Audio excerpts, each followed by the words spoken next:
अमचन music की शानदार प्रस्तुति।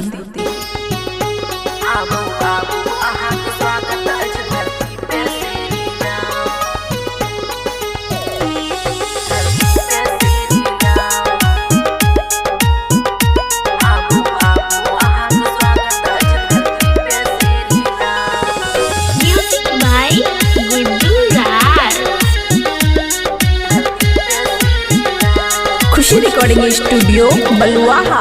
साल साल के उम्मीद लके एलखिन श्री राम, आज अवध के कोना कोना दिया जलाबू चारुधाम।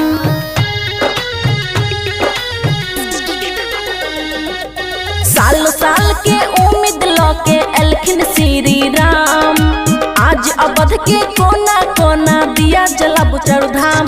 आबू आबू अहाँ के स्वागत अछि धरती पे श्री राम, आबू आबू अहाँ के स्वागत अछि धरती पे श्री राम।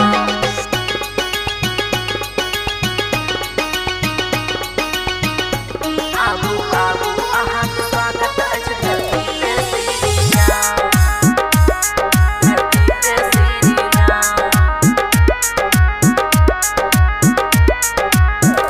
हे गए पूरा दुनिया में भगवा लहर, ओय पर लिखल श्री राम।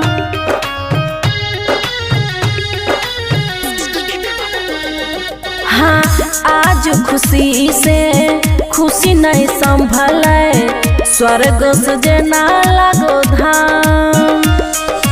दिल खोल के दिल पर लिख लिया प्रभु के नाम, दिल खोल के दिल पर लिख लिया प्रभु के नाम।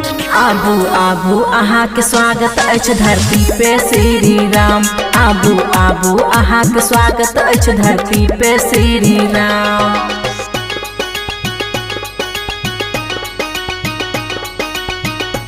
आबू आबू अहाँ के स्वागत अछि धरती पे श्री राम, धरती पे श्री राम।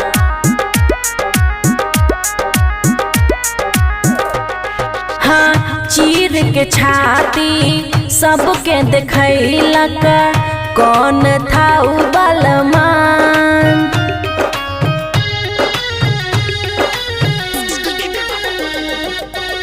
संकट हर हनुमान, हर घर में मंदिर बसल ओकरे नाम हनुमान।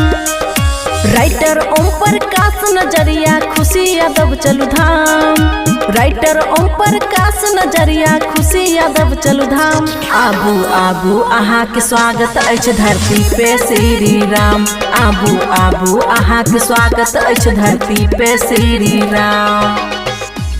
खुशी रिकॉर्डिंग स्टूडियो बलुआहा।